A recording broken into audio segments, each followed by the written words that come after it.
E, pessoal, vamos começar mais uma aula aqui, que a gente vai falar um pouco sobre... É uma aula mais matemática, né, voltada para análise de grandezas escalares, grandezas vetoriais e principalmente manipulação de vetores. Mas é fundamental, né, nessa primeira parte do curso, que é a parte de mecânica, tá? Então, só para a gente relembrar alguns conceitos e tentar facilitar a forma com que a gente trabalha com esses conceitos, beleza? Então, na física, a gente sempre trabalha com grandezas, tá? Então, eu tenho as chamadas grandezas físicas. E essas grandezas físicas, elas são divididas em duas classes principais. As grandezas que são escalares e as grandezas que são vetoriais. Tá? As grandezas escalares são aquelas que são definidas somente por um tamanho, uma intensidade, por um número, tá? Então, a gente diz que elas são definidas por um módulo, um valor, certo? Então, exemplos aí a gente tem massa, a gente tem temperatura. Então, por exemplo, 10 quilogramas. Eu não preciso falar 10 quilogramas para a direita, certo? Não faz sentido. Ou 20 Kelvin, ou 275 graus Celsius para cima, tá? Então, eu preciso somente de um número. Já as grandezas vetoriais, elas precisam que a gente defina um número, tá? Uma intensidade, um módulo. Elas precisam que a gente defina uma direção e um sentido. Tá? Então, como notação, a gente vai ter que as grandezas vetoriais elas vão ser dadas por uma letra e um chapéuzinho aí, tá? Então, isso significa que o chapéuzinho não, né? Uma setinha. Significa que essa grandeza é um vetor. E o módulo, a gente tem uma notação especial que é colocar esse símbolo vetorial aí entre barrinhas, tá? E isso aqui é equivalente, tá? Sempre que eu colocar esse igual aqui com três tracinhos, é porque é exatamente igual, certo? Ou equivalente. A escrever somente V, certo? Ou o módulo dessa grandeza vetorial. Mas assim,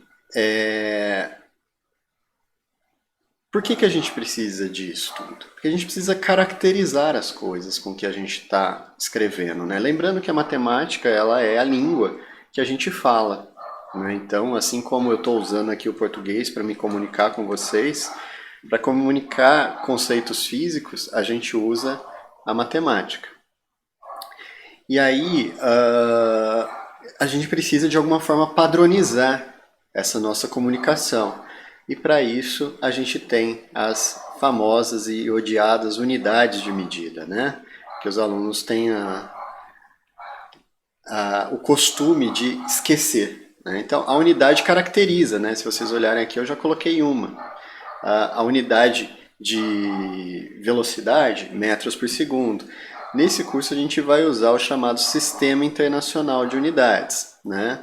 Que ele é compreendido por uma série de unidades, por um grupo de unidades. A gente tem aí, por exemplo, para massa, quilograma, para distâncias, metro, para temperatura, Kelvin, não graus Celsius, tá? Para energia a gente tem o Joule, para força, Newton, para carga, Coulomb, para corrente, Ampere, certo? E uma série de outras unidades de medida. Lógico que existem outros, né? Então, por exemplo, é capaz de vocês já terem visto por aí uma unidade oz, né? Isso aqui é onça, é unidade de volume usada no sistema britânico, por exemplo. Tá? Então os britânicos acabam, e os americanos também, acabam usando um outro sistema e a gente precisa fazer conversões entre esses sistemas, tá? Mas a conversão é um fator multiplicativo. Hoje qualquer celular, qualquer calculadora de celular tem lá um conversor de unidades. Então, assim, não acho que isso seja um tópico para a gente discutir, tá? Mas é importante saber quando o que a gente estiver tratando for sensível às unidades, né? Então, por exemplo, quando a gente vai lá para a termodinâmica, é muito comum a gente não trabalhar no sistema internacional, porque tradicionalmente a termodinâmica, né, ela foi desenvolvida usando calorias, por exemplo, como unidade de energia, unidade de trabalho, enquanto eu disse para vocês que a unidade do sistema internacional são os joules. Então, assim, é muito comum é comum a gente precisar indicar isso, mas isso vai ser explicitamente indicado. Outra coisa, unidade de pressão no sistema internacional é o Pascal, né, que é 1 Newton por metro.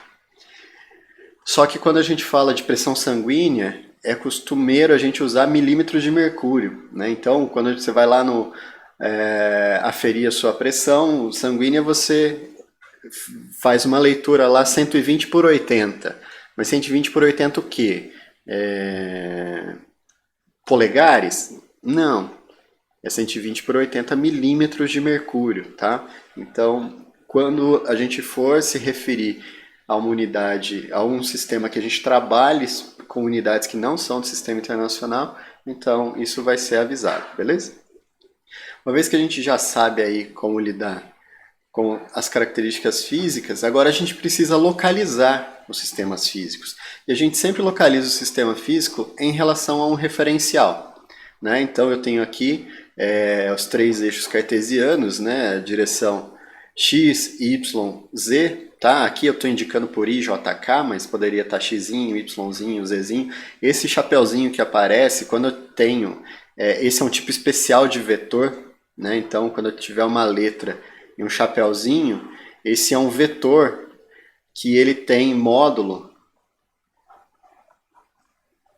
1, tá? 1, certo? Então, se for velocidade, vai ser 1, certo? 1 metro por segundo.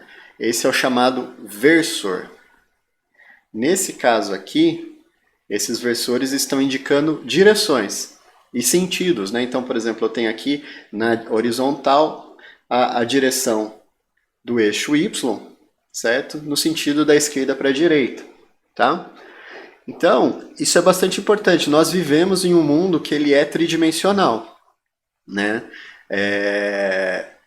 Na verdade, se a gente fosse ser mais específico, e olhando as teorias mais modernas, a física mais moderna, a gente sabe que, na verdade, a gente vive num espaço que é pelo menos quadridimensional, porque, segundo a relatividade, vocês já devem ter ouvido falar no negócio chamado espaço-tempo.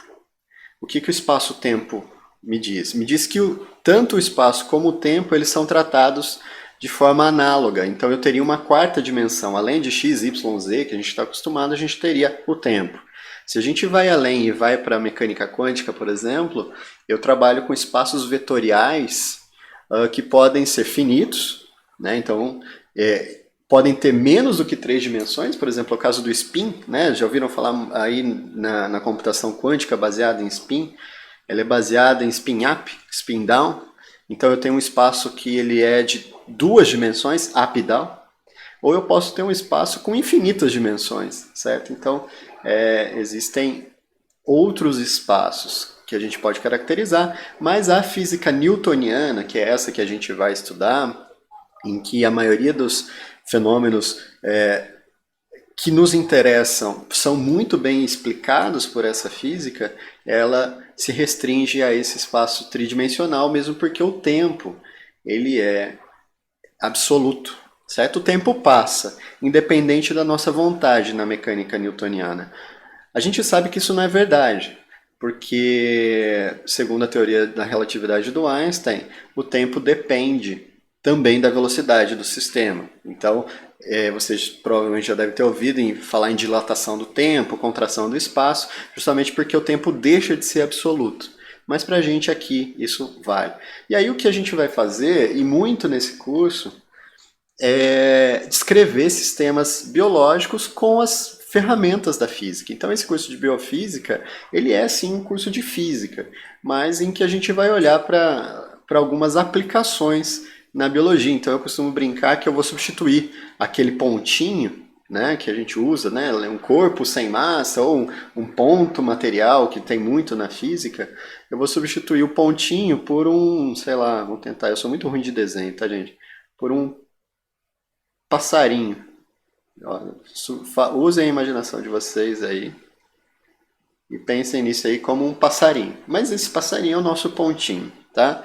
E o vetor, ele vai ser dado a partir da localização desse passarinho com relação ao espaço, certo? Então, se eu, por exemplo, olhasse a sombra desse passarinho, opa, desculpa, tá tudo torto aqui. Deixa eu fazer diferente, eu quero só mover o passarinho para uma outra posição, para ficar mais fácil de desenhar, tá? Então, a sombra desse passarinho no plano, a gente poderia representar por uma coordenada x do passarinho, uma coordenada y do passarinho aí e uma coordenada z do passarinho, tá? Eu tentei, subindo aqui é só para tentar dar uma ideia de perspectiva, certo? E aí a gente pode associar a essas coordenadas um vetor que ligue a posição do passarinho à origem desse sistema de coordenadas, certo? E esse é o vetor R, né? Que é o vetor posição. O vetor R, então, ele pode ser escrito como um grupo de coordenadas, né? Ó, x, eu não pus aqui xp, mas eu vou pôr explicitamente, xp, yp e zp. Ou então, de forma equivalente, eu posso escrever isso como sendo xp na direção i, tá vendo? Então, eu tenho xp na direção i, mais yp na direção j, mais zp na direção k. Tá? Então, esses números que aparecem aqui, eles ganham um nome especial, eles são chamados de projeções. Que eles funcionam como se fosse a sombra, né, da posição do passarinho nesses eixos. Então, como é que eu chego até o passarinho? Ou eu olho diretamente, né, na linha que une esses dois referenciais, o primeiro é o passarinho, o outro é esse ponto aqui onde eu estou observando, ou então eu posso seguir as coordenadas, né? Então eu posso andar aqui na direção x até xp, depois eu ando na direção y até yp e depois eu ando na direção z até zp. Só esse caminho? Não, eu poderia começar em z, por exemplo. Deixa eu tentar mudar de cor aqui. Poderia andar aqui em z até zp, depois eu ando até yp, certo? Tá vendo aqui? E depois eu ando em relação a x. Ou então eu posso andar aí primeiro até zp, depois até xp e depois até o passarinho, certo? Então, ou seja, notem que todas essas combinações aqui me dão a posição do passarinho. E é importante vocês notarem que os movimentos eles são independentes. Por isso que a gente trabalha com 3 coordenadas, porque eu consigo descrever o espaço através de 3 coordenadas que são independentes entre si. E a combinação, na verdade isso leva até um nome especial, chama combinação linear dessas coordenadas, ela me determina qualquer posição no espaço. Então, ou seja, qualquer ponto no espaço pode ser mapeado com 3 movimentos, certo? Ou 3 movimentos simultâneos, que é o que acontece quando eu ando nessa linha, ou 3 movimentos que são independentes entre si, tá? Como eu tentei representar para vocês. Então, gente, é muito comum a gente observar um vetor sendo descrito através das suas coordenadas, certo? Ou através dessa combinação linear em que eu levo as coordenadas. E qual que é a vantagem? A vantagem é que, por exemplo, vamos supor que esse passarinho saia desse ponto e vá para um outro ponto, né? Não sei, deixa eu ver se eu consigo pegar só ele aqui. E ele vem aqui, ó, para um outro ponto. Ele se desloca daqui até esse outro ponto. E a gente pode determinar um outro vetor, o vetor R', tá? Então, a posição do final do passarinho vai ser R mais R', porque ele saiu daqui e veio até aqui, R. Saiu daqui e veio até aqui, R'. Então, como é que eu determino a posição final? Que seria, eu vou tentar desenhar pontilhado aqui, porque os desenhos começam a ficar poluídos. Mas seria essa distância aqui, ó, que ele percorre no espaço tridimensional. Como é que eu faço isso? Como é que eu determino a soma desses dois deslocamentos que o passarinho tem? Eu posso, por exemplo, somar usando as regras da geometria que vocês já devem ter visto, usar lá a tal da regra do paralelogramo e não sei o que, mas lembra que vocês provavelmente se restringiram a espaços que são planos. Quando a gente passa para um sistema que é tridimensional, fazer isso desenhando é muito difícil, tá? Pelo menos eu não tenho capacidade para fazer isso desenhando. A gente desenhar perspectivas é bastante chato, né? E fazer isso usando regrinhas, como regra do paralelogramo, não é muito prático. Mas, se eu consigo escrever o vetor R', em termos das coordenadas dele, então, por exemplo, xp', yp', zp', tá? E, da mesma forma, tá? A gente não precisa escrever todas as vezes das duas formas, eu estou fazendo aqui só para enfatizar que a gente tem essas duas formas, tá? xp' na direção x, yp' na direção y, mais zp' na direção z.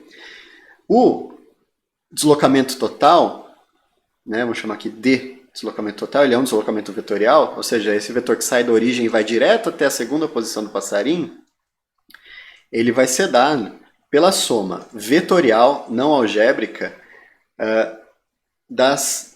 dos vetores que descrevem os deslocamentos desse passarinho.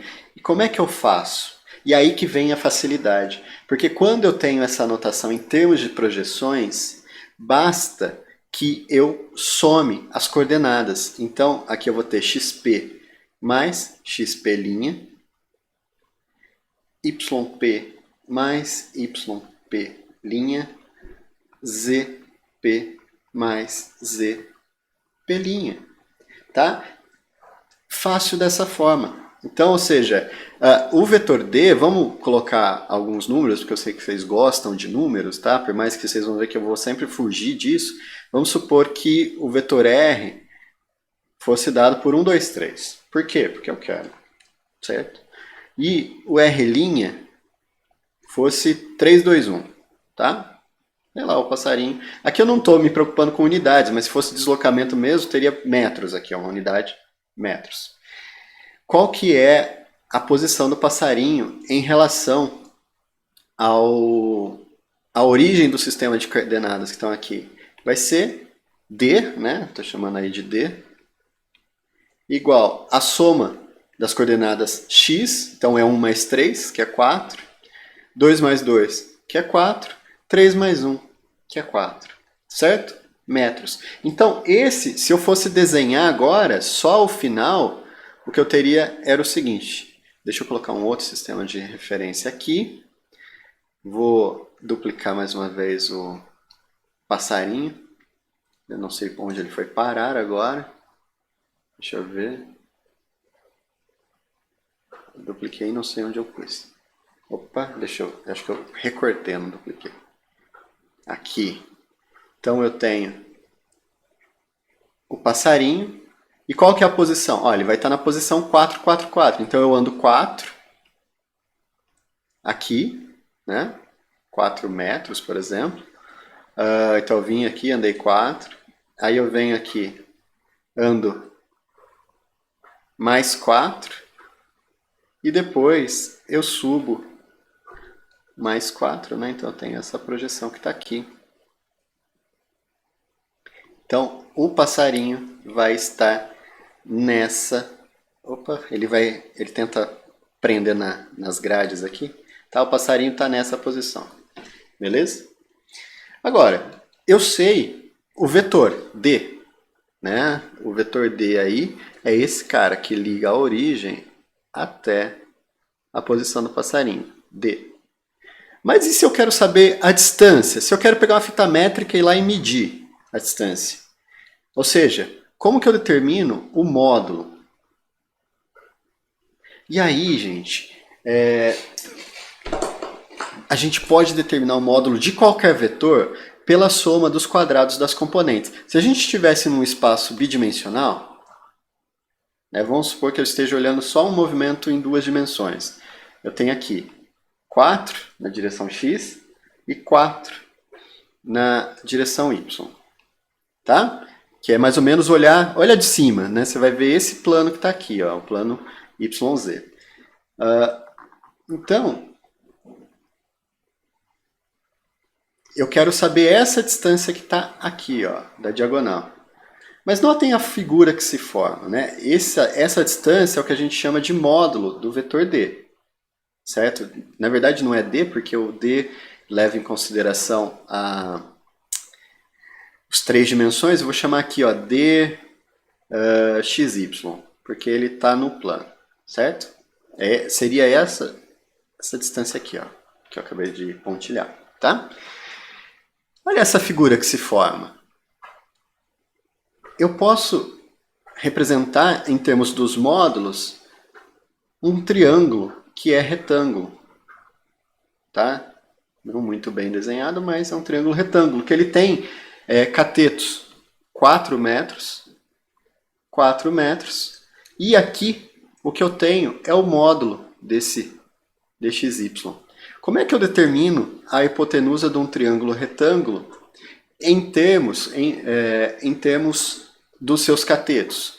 A gente sabe que, pelo teorema de Pitágoras, o módulo ao quadrado desse cara, então, ou seja, d ao quadrado igual a as coordenadas, né? Nesse caso 4 ao quadrado mais 4 ao quadrado, certo? De tal forma que o dxy igual a raiz quadrada de 4 ao quadrado mais 4 ao quadrado, certo? Não quero fazer as contas aí, beleza? Mas, olha que interessante. Eu usei o teorema de Pitágoras para determinar o módulo. Isso aqui é geral, né? Então, para um vetor qualquer, vamos colocar aqui um vetor A, que ele é dado pelas coordenadas AX e AY. O módulo de A vai ser a raiz quadrada de AX quadrado mais AY ao quadrado, certo? Basta que eu eleve as coordenadas desse vetor, das projeções ao quadrado, a soma e tome a raiz quadrada. É o famoso teorema de Pitágoras. Mas uma pergunta que fica é, vocês já fizeram o teorema de Pitágoras em 3 dimensões? Se eu tivesse, por exemplo, não um vetor A, mas um vetor, vou colocar ele aqui no cantinho, vetor B, em 3 dimensões. Bx, By e Bz. Como que eu calculo o módulo do vetor? Gente, essa é a facilidade, porque o módulo de B vai ser dado pela raiz quadrada de bx quadrado mais by quadrado mais bz ao quadrado, certo? Então, eu somo as coordenadas. Então, num espaço tridimensional, basta eu somar os quadrados das 3 coordenadas. Se eu tivesse 4 coordenadas, tivesse, por exemplo, no espaço de Minkowski, que é o espaço da relatividade do Einstein, que o tempo é mais uma coordenada, o que eu faria? Eu somaria mais um quadrado relativo à 4ª coordenada. Se eu tivesse n coordenadas, então eu somaria o quadrado das n coordenadas. Então, sempre que eu for determinar o módulo de um vetor, basta que eu tome a raiz quadrada dos módulos ao quadrado, tá? E aí fica a pergunta. Vocês sabem que sempre que eu tenho uma potência, né, para aqui, quando eu inverto, né, eu saio do quadrado e vou para a raiz quadrada, teoricamente apareceria um mais ou menos aqui. Mas por que não tem mais ou menos? Se a matemática me fala que tem que ter. tá? Eu deixo aí para vocês pensarem, aí depois a gente discute. Beleza? Então, é assim que eu calculo o módulo.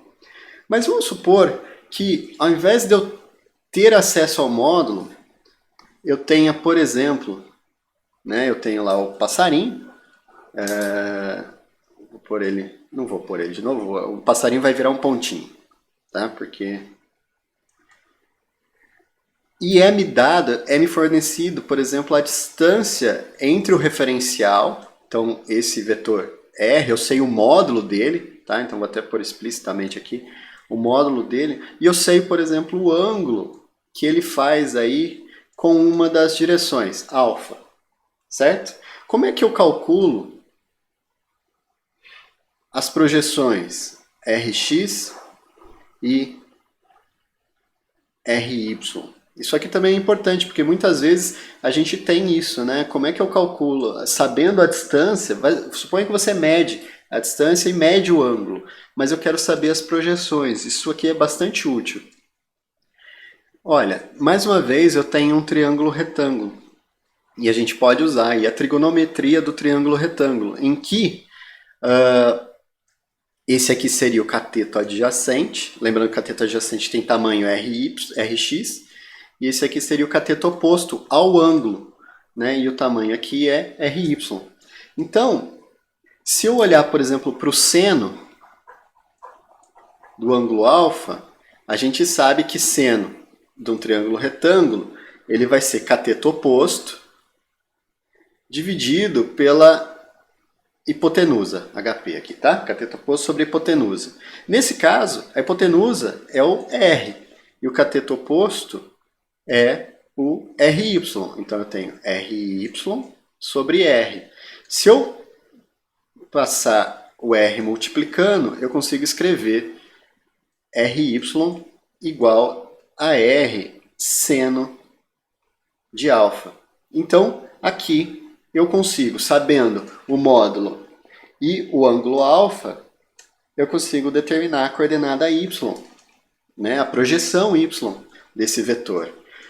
Eu posso fazer o mesmo procedimento agora com o cosseno. Cosseno de alfa vai ser cateto adjacente sobre a hipotenusa. Tá? Cateto adjacente é esse aqui, ó, coladinho com o ângulo. Então é Rx.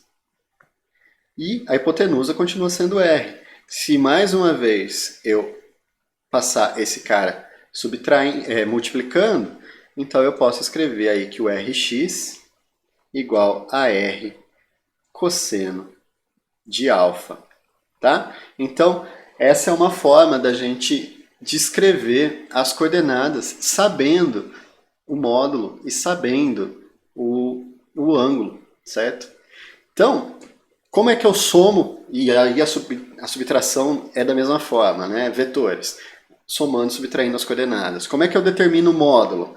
Usando aí o teorema de Pitágoras, né? E até estendido para mais dimensões, em que o módulo de um vetor é dado pela raiz quadrada da soma dos quadrados das projeções. Como é que eu determino as projeções? Eu determino a partir do módulo e do ângulo que ela faz com os eixos, tá? Então, com isso a gente consegue descrever essa álgebra vetorial. Então, para não ficar muito longo, eu vou parar por aqui, né? Depois a gente conversa mais um pouco sobre algumas outras propriedades que são importantes, como, por exemplo, como é que eu multiplico vetores? Existe a multiplicação de vetorial? Ela existe e ela não é nem um pouco parecida com a multiplicação que a gente faz com números, né? A gente tem dois tipos de multiplicação. A gente tem o produto escalar e a gente tem o produto vetorial. E na física, felizmente ou infelizmente, a gente usa muito esse tipo de produto, tá? Eles têm implicações muito diretas na física. E só que assim, do ponto de vista das coisas que a gente vai fazer nesse curso, é interessante que a gente saiba que eles existem, mas não preciso me preocupar tanto com o uso deles, né? Sempre que for ser utilizado, eu vou voltar a falar com vocês, tá? Então, por hoje é isso, né? Por hoje não, por agora é isso. Eu vou resubmeter essa aula tanto no YouTube quanto na plataforma do curso. E aí, qualquer dúvida vocês podem me perguntar, tá bom?